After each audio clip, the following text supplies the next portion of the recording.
Hey guys, I have a great special guest today, Jason Fung, who is, you all know, he's very famous on YouTube, and he's a nephrologist, a kidney specialist. And we're here to ask a lot of questions and get a lot of great updates. He wrote two bestsellers. One is The Obesity Code and The Complete Guide to Fasting.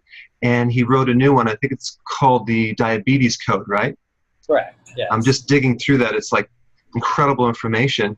I want to start just by talking about some basic things, like what is the cause of obesity? I know you talked about that many times, but...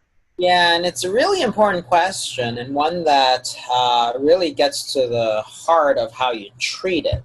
So essentially, the cause of obesity is a hormonal issue. And there's different hormones, but the two main ones are insulin and cortisol to a lesser extent. But the main one is insulin.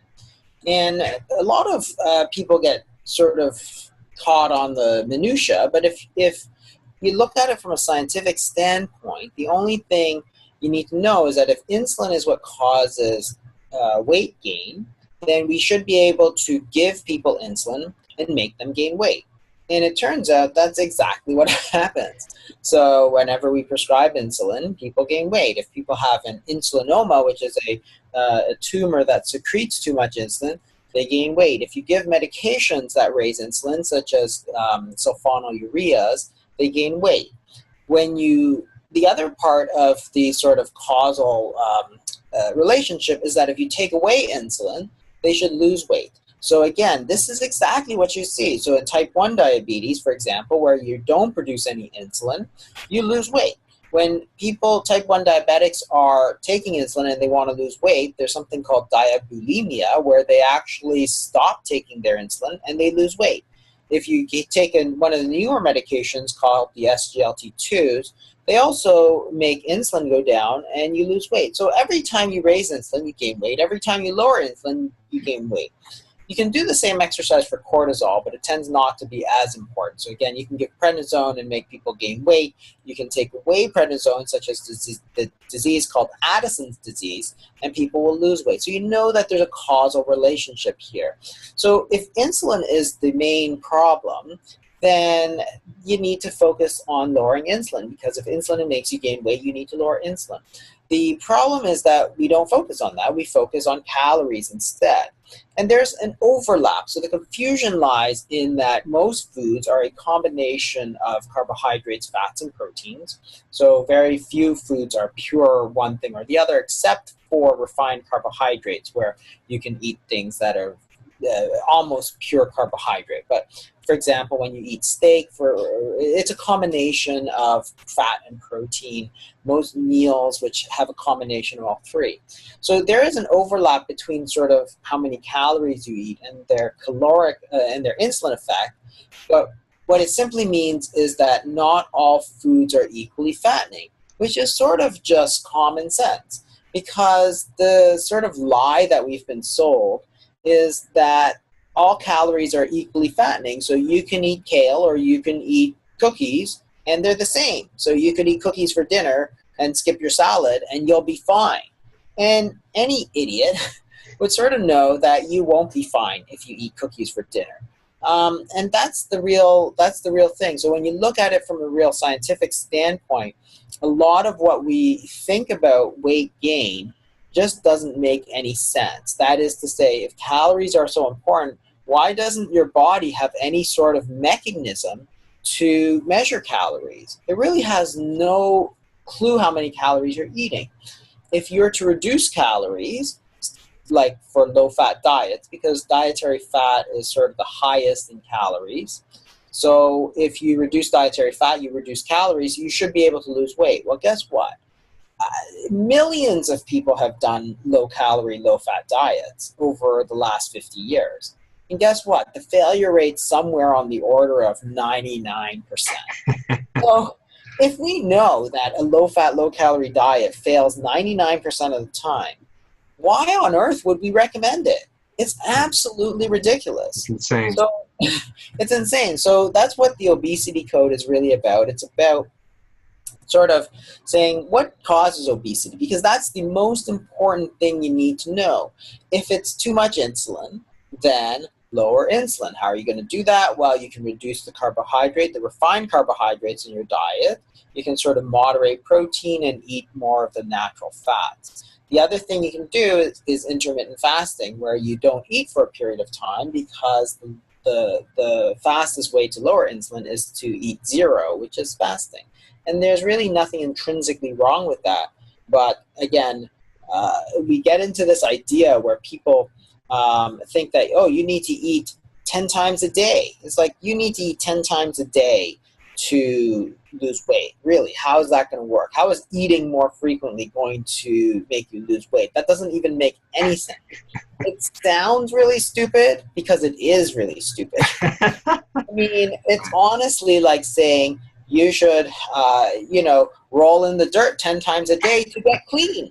It's like, no, you shouldn't. Yeah, exactly. If you want to eat, so every time you eat, insulin goes up. Again, assuming that you eat a mix of macronutrients. So every time you eat, insulin goes up, and that's what it's supposed to do. That's a natural reaction.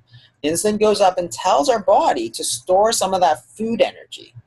When you don't eat, like when you go to sleep at night and when you go to sleep, insulin falls. And that's a signal that you should take some of this food energy that you've stored and pull it back out so you can burn it. So there's a balance there. When you eat, you store food energy. When you don't eat, you burn food energy. Balance the two and you won't gain weight. So if you eat all the time, you're telling your body through insulin to keep storing food energy. And that is not going to make you lose weight. It's going to make you gain weight. And that's, in fact, exactly what we see. So from 1977 to 2004, for example, we went from people eating 3 meals a day on average to about 6 meals a day. The most recent studies looking at people suggest that they eat for about 14 to 15 hours of the day. That is, and it tends to be shifted to later. So if you eat at 8 a.m. breakfast, for example, you don't stop eating until about 10:45 p.m. Mm-hmm. So essentially, the entire day you're eating, as opposed to 1977, where you would eat breakfast, lunch, dinner, that's it. No snack in between, no bedtime snacks, that's it. So you're eating sort of 10 hours and fasting 14 hours instead of sort of the reverse. And this is the thing. We're not giving our bodies the time it needs to burn off this food energy that we've stored.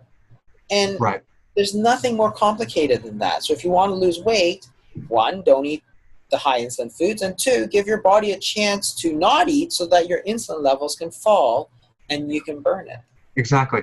So we have this mainstream viewpoint that we must lower sugar despite how much insulin we give you. What, from your viewpoint, high levels of insulin is it possibly more damaging than high levels of sugar in the blood? I think both are very important. So the thing is, so now we're talking about diabetes where you have high blood sugar. So in type 1 diabetes, insulin levels are low. So if that's the case, then giving insulin is a reasonable thing to do. And we know that if you leave blood sugar levels very high, remember, this is type 1 where insulin levels are low.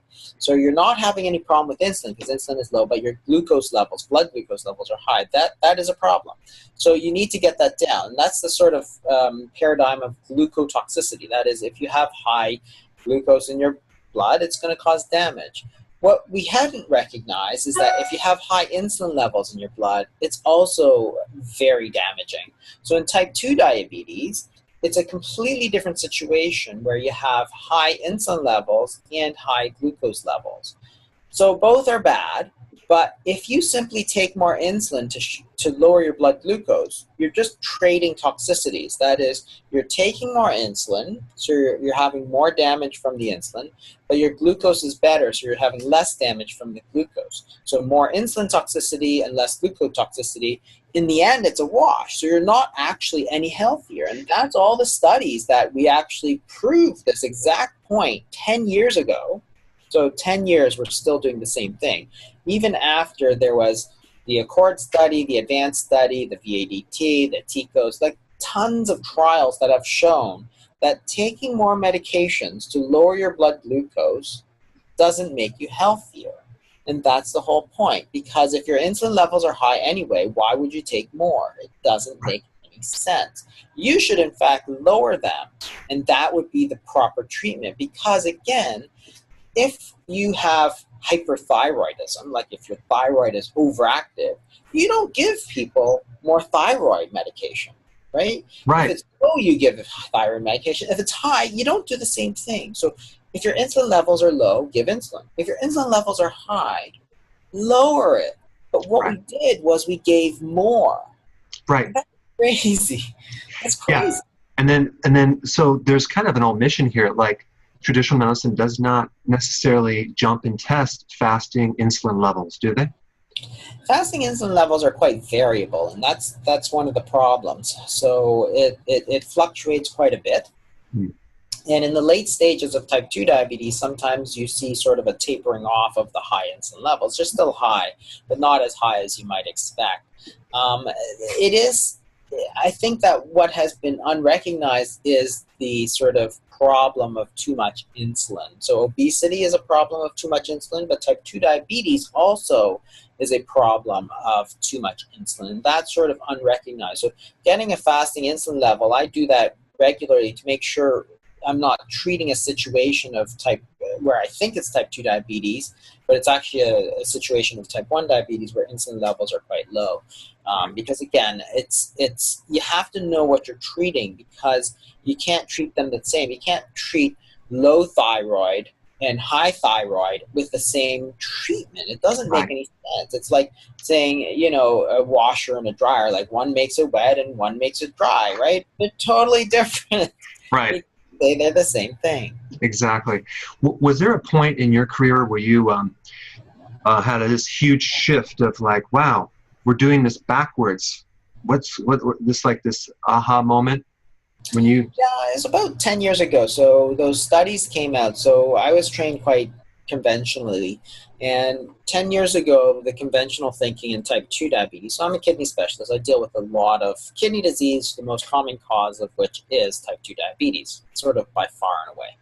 So I see a lot of type 2 diabetes patients, and the classical teaching was that you give as much medication as you need to get that blood glucose down, because the only thing that's important is that blood glucose. Right. And so that's what I did. I gave people lots of insulin and got their blood glucose as low as I humanly could. The point was in 2008 when all those trials came out that said that, hey, giving lots of insulin to get the blood glucose down doesn't actually make people healthier. And that was when I started thinking, wow, that's a total change of everything that we had been taught. Like everything changed. But unfortunately, sort of what happened was that the specialists and the universities, they just kept teaching the same thing. Give as much medication as you need to get the blood glucose down. And I kept thinking, well, isn't that exactly what we proved to be untrue? And it was very strange to watch this. But the problem is that people were so deep into this paradigm of just get the blood glucose down that they never stopped to think about what was the problem. And that was when I really started thinking, well, there's another problem too. And my patients had recognized that long before I recognized that. So you got to recognize that type 2 diabetes is a reversible disease. Okay, so if you lose weight, type 2 diabetes almost always goes away. If you do look at studies of bariatric surgery, for example, where people get their stomachs cut and so on and they lose weight, the diabetes almost always resolves, like in 90% of cases, unless the weight comes back. So we know if they lose weight, the diabetes goes away. When we prescribe insulin to these type 2 diabetics who are older and overweight generally, they tend to gain weight. So it's like, okay, the patients would always say, look, doctor, you always tell me that I need to lose weight. Then you give me insulin, and I gain like 40 pounds.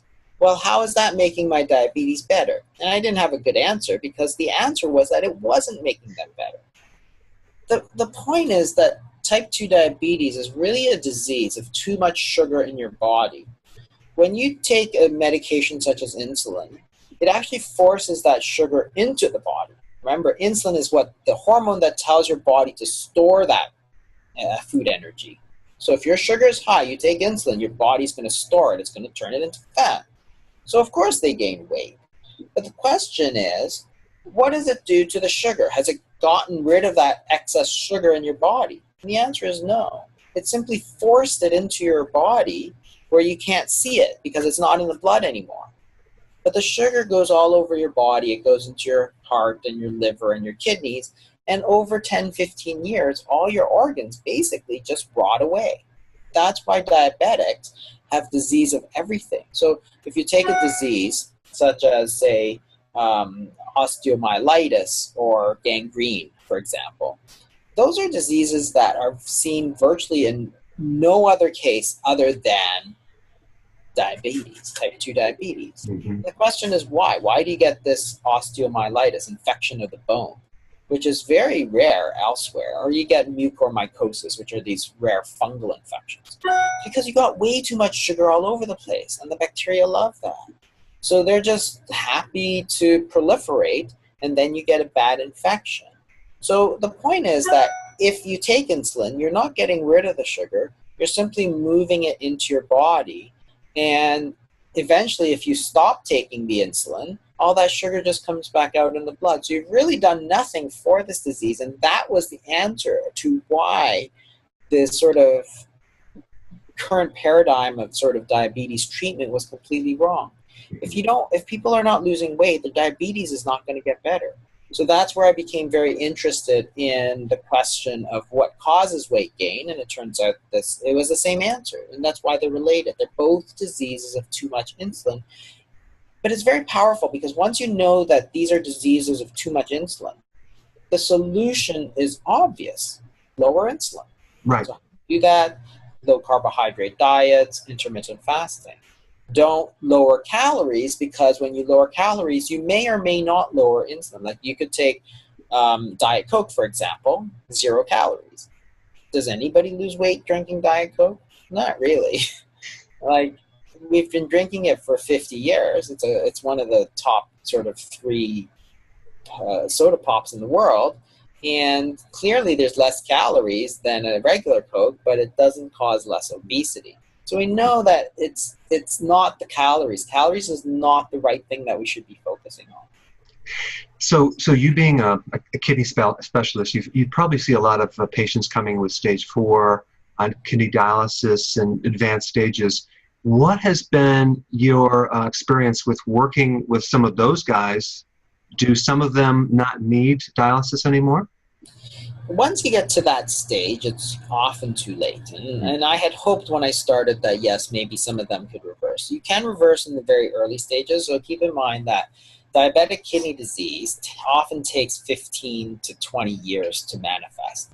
So if you're coming in at the 18th year, very often it will make no difference. So you can reverse it when you catch it early, but when you catch it late, it's hard. It's like if you were not to change the oil in your car and then it breaks down, you say, oh, now I'm going to change the oil in my car. It's like, well, great, but it's not going to do anything for your car that's broken down. It's the same idea. Once all that damage is sustained, it's really very difficult to get it to reverse it because you've taken that hit already. So that's why I'm focused more on getting the message out and letting people know that, hey, type 2 diabetes is not an irreversible disease. It's a reversible disease. It's a dietary disease. Focus on your diet. If you reverse diabetic disease, you're not going to get the diabetic problems that you'll get later on. But if they've developed already, it's very hard to reverse that. It's still worthwhile to work with them because they're at high risk of other problems, but that kidney disease very often doesn't reverse. What about when a patient develops a problem to the point where their potassium starts going higher and higher? And so then they go to the doctor, and the doctor says avoid all potassium foods, including vegetables. And have you found that they pretty much need to avoid the supplement potassium, or do they have to avoid also vegetables in general because it's high in potassium? an area Certain vegetables need to be avoided. So again, this is in the relatively unusual situation where you're talking about advanced kidney disease, and there's sort of nuances in that. The kidneys are not working, they're not getting rid of the potassium. So if you take foods like avocado, which are quite high in potassium, then your body's not going to be able to get rid of it. So you do have to be careful for certain types of foods that are high in potassium, bananas, for example, oranges, mangoes. So there's a number of things that are high in potassium. So, but that is a fairly unusual situation overall. So it's a, but yes, if you get to that stage, you do have to be a little bit careful. That's why intermittent fasting works, because even if you're worried about high phosphorus, high potassium as advanced kidney disease, because you're actually eating zero, you don't have to worry about that. Your potassium intake is going to be lower than if you were to eat. And again, this is, for us, we've sort of pioneered this sort of the therapeutic use of fasting. So we have a program called the Intensive Dietary Management Program, where we help people with the fasting, because it's not fun, it's not easy, right? It's healthy, but it's hard. It's hard work. And that's what we need people to do, is get the support they need. And that's what we provide in our Intensive Dietary Management Program to people. But there are certain sort of medical things. If you have advanced disease, you do have to be a little bit careful in terms of the fasting. If you're on medications, you have to be careful and that sort of thing. Yeah, and guys, if I'm going to put a link down below to, he has not only books, he has a program on his website. We'll put a link down below. Check it out. I've heard great results from what you're doing, and you're in Canada, so you can actually, you don't have to be in Canada. You can be anywhere in the world and sign up to his program and get coaching or get the data, because you have videos in there, you have all sorts of educational stuff. Yeah, so there's tons of stuff. So there's a ton of free stuff on there. I write a weekly blog, and there's links to like YouTube videos and so on. So there's tons of free stuff. And then if you need more, then we also have a sort of a membership community where we do like group fasts and so on. And then if you want more, you can get sort of small group coaching, so with somebody who's sort of experienced with the fasting and can help you, because there are problems that do come up. There are things such as headaches, and motivation is a big one. So doing things in a group is just a lot easier than doing stuff yourself. And also if you have somebody to talk to, so we have forums that people can communicate with each other, and those are the sort of things that make it easy. So it's interesting to me, because people always say, oh, I'll never do that. But you got to recognize that many religions have prescribed periods of fasting. So if you look at Catholicism during Lent, for example, if you look at Ramadan and the Muslim faith, if you look at Buddhists, for example, Hindus, Mormons, almost any religion, the reason it's a lot easier for them is because they're all doing it as a group. So if you're doing a month of fasting, or it's Lent and you're supposed to fast, or if you're part of the Greek Orthodox Church, well, all of your friends and family are fasting too. So one, if you have any problems, they can help you, like, they can make sure you're staying well hydrated and all this sort of stuff, but they're not like cooking a big meal in front of you while you're supposed to be fasting. Everybody's doing it together, so it's just a lot easier. So that's the sort of group support that is actually very, very important in any type of behavioral change. And we know that from groups such as, say, Weight Watchers, which their diet is okay, but the secret sauce, if you will, is the group support. Same as Alcoholics Anonymous. They know very well what you have to do, abstain from alcohol. Not that difficult. But the secret sauce is that group support that they get from each other. And I don't know why we don't provide it for each other, but because fasting is relatively new, and there's still a lot of myths and misconceptions around the fact that, oh, you have to eat 10 times a day and so on.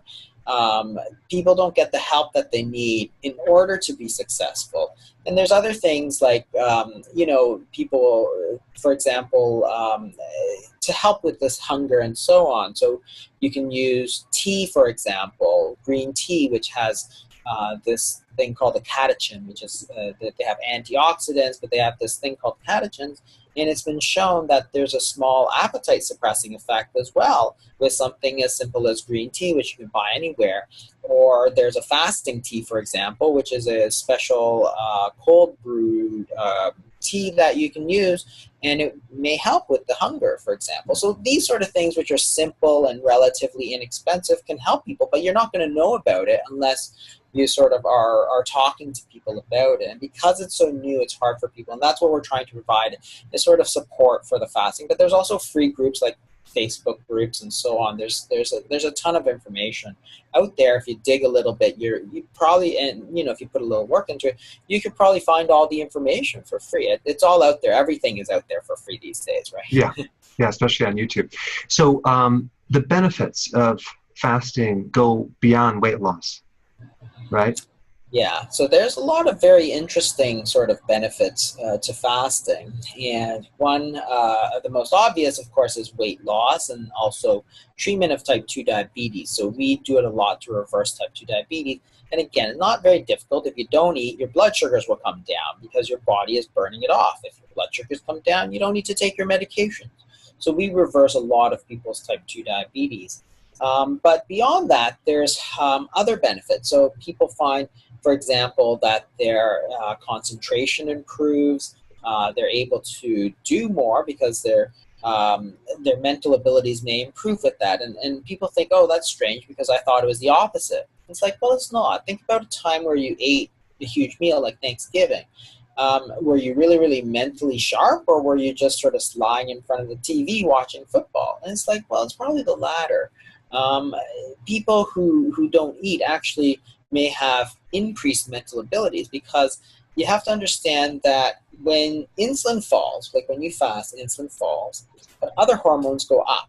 These are the so-called counter-regulatory hormones. And two important ones. One is noradrenaline. So it actually increases the amount of energy that goes into your system. So if you look at your metabolic rate, everybody says, well, you're going to go into starvation mode. That's not what happens, because as your noradrenaline goes up, your metabolic rate is maintained. So if you measure the amount of calories somebody is burning at the start of a 4-day fast, so after 4 days of not eating, they're actually burning 10% more calories than when they started. And it's because of this counter-regulatory hormone. So you're changing the hormone so that you're actually flooding your body with energy. The reason is that this is a survival mechanism. So if you think back to caveman days, suppose you're a caveman and you don't eat for a few days. If you got weaker and mentally dulled, well, you would really never eat again, because it's a spiral, right? You don't eat, you get a little weaker, a little bit, less mentally sharp, which means you're less able to get food. And so it's even harder to get food, so you go another day, and that's worse and worse and worse. You spiral down and you die. Then we wouldn't be sitting here today. So it's, instead of that, and Mother Nature is just not that stupid, right? Instead of that, what it does is our body doesn't shut down. It actually switches fuel sources from food to body fat and pumps us up full of energy. So noradrenaline goes up and growth hormone goes up, which is the other hormone we're going to talk about. And when you do that, you increase your mental abilities and you increase your energy so that you can go out and hunt and get some food to eat. So people have done studies, for example, on memory, and it increases with fasting, and people have done have talked about it. So what was really interesting to me is when I was reading a biography of this prisoner of war in Japan, an American prisoner of war, and they're literally starving. Like, they have almost nothing to eat. And he describes these incredible mental feats. He says, other prisoners were learn Norwegian in like 4 days, and he was reading a book entirely from his mind, and these incredible mental feats. And he goes, wow, it's just the astonishing mental clarity of starvation. Like, wow, like they actually wrote that. I like, wow. Somebody who actually went through severe starvation, because that's what it was in these prisoner of war camps, understood that people got so smart doing this. It was just like, oh yeah, I see it every day. Like, this guy's doing this and this guy's doing Wow. this. And it's incredible. And this is one of the reasons that the intermittent fasting has taken off in Silicon Valley. It's like the hottest diet trend because like these are not people trying to lose weight. They're these computer geniuses, but they're competing against other computer geniuses. And if you're a little bit smarter, that's the difference between being Facebook and being MySpace, right? You could either be a billionaire or you could be nothing, right? So that extra little mental edge is huge. And if you can do it while doing something healthy and doing something free and basically hacking yourself into that extra mental edge, hey, it could mean a lot, right? It's just like performance athletics. That last little bit is so important. So that mental ability is one of the benefits. The increased energy is one of the benefits, and we hear it all the time. People coming in and they're saying, "Oh wow, I have so much energy." A lady we had who couldn't barely go from the waiting room to my office. Like we basically the next time she was like running in. It was crazy because she was on all this insulin, and remember, insulin, which goes up when you eat, is a storage hormone. It tells your body to store the energy. So if you're taking a ton of insulin, your body is busy storing all this energy and you're not able to use it because it's all going into storage. So when we took her off, we allowed her insulin to go low, which allowed her body to start releasing these energy stores. Remember, it's not that you're shutting down your body, you're switching your fuel sources from food to body fat. And it's like, that's perfect. That's exactly what we want to happen. And then there's more theoretical benefits. So for example, Alzheimer's disease, some people have thought that intermittent fasting may be very beneficial because you stimulate this other sort of cellular cleaning process called autophagy. So when you, particularly when you're doing water fasts, get past a certain sort of 24 to 36 hours, you stimulate a process called autophagy, which is where your body actually breaks down protein. So you break down these subcellular parts, which tend to be the older parts that aren't working so well. And everybody thinks, wow, breakdown of protein, that's really bad. It's not really bad because the other hormone that goes up quite a bit is growth hormone. So when you do a sort of a feeding fasting cycle, as you fast, you're going to break down some protein. But as you start to eat again, because growth hormone is way up, you're actually going to rebuild that protein. So it's a whole sort of renewal process. So it's just like renovating your bathroom, for example. The first thing you got to do is actually throw out that lime green tub from the 70s, right? If you don't take that out, you can't put a new one in. So the first step is to actually break it down, then rebuild it.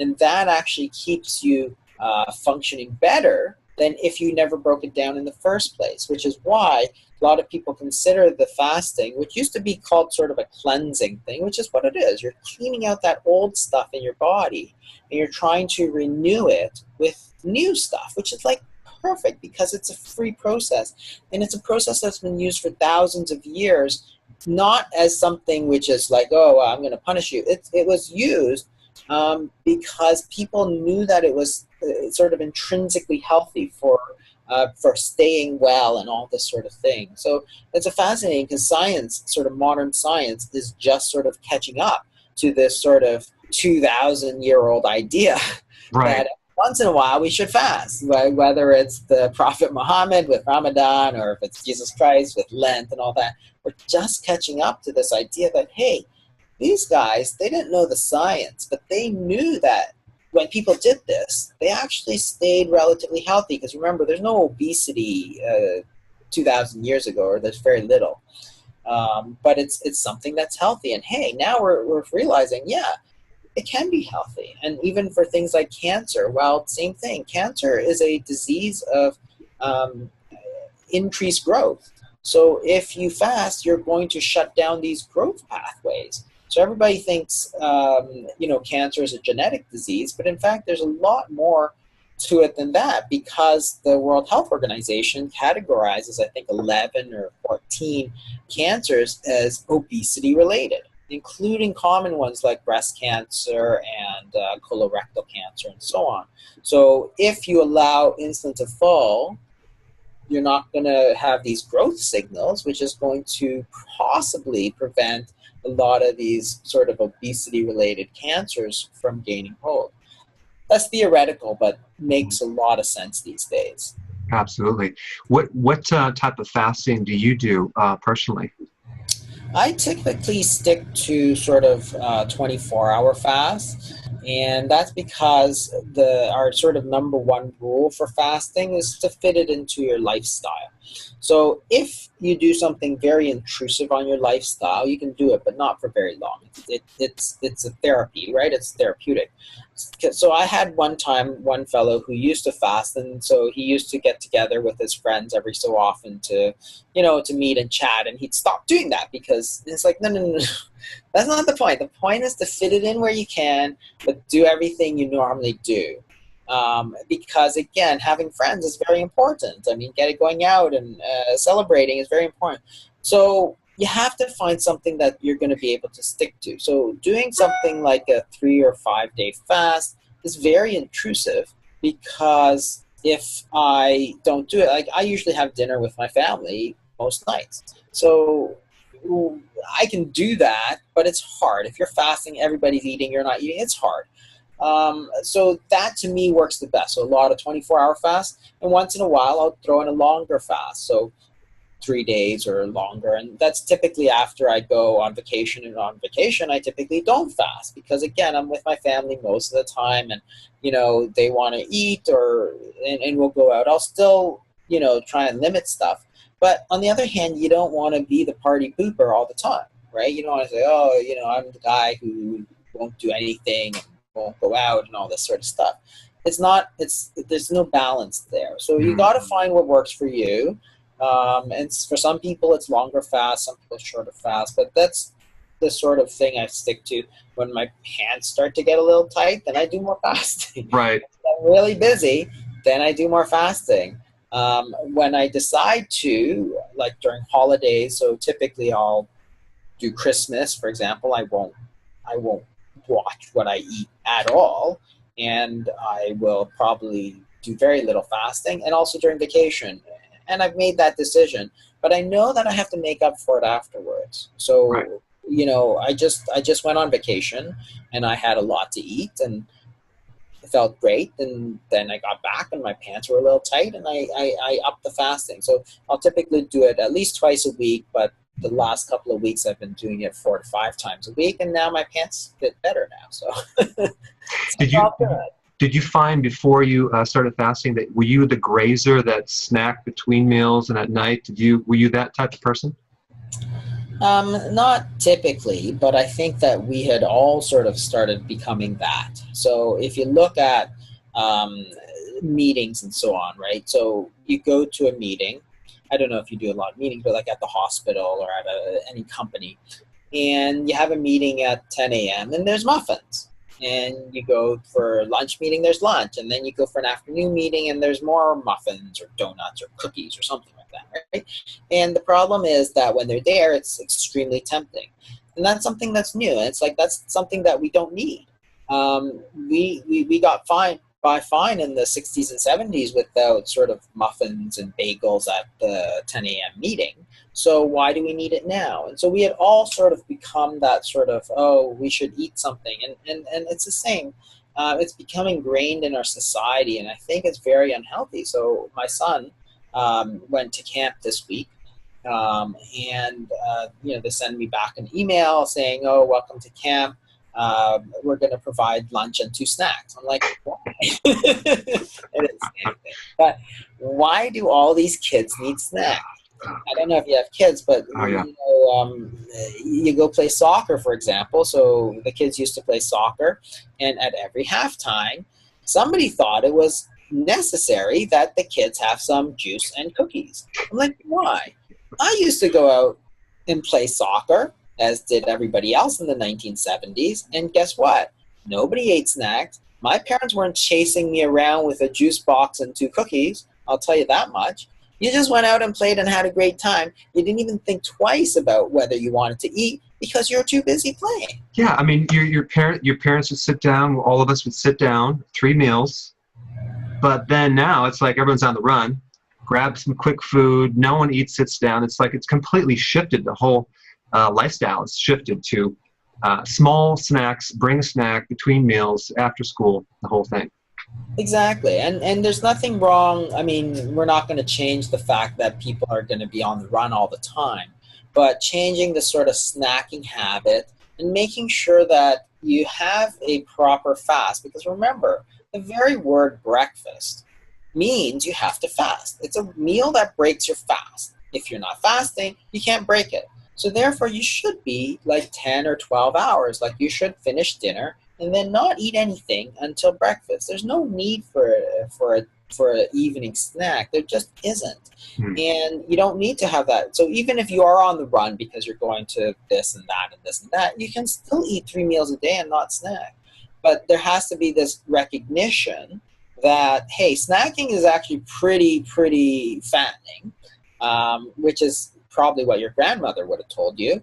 Now we've gone from, oh, snacking is fattening to snacking is super healthy. That's why we're ordering muffins for our meeting. It's like, no, we should get rid of that. You can have coffee, but don't order the plate of muffins. Don't order the plate of cookies. Don't order anything.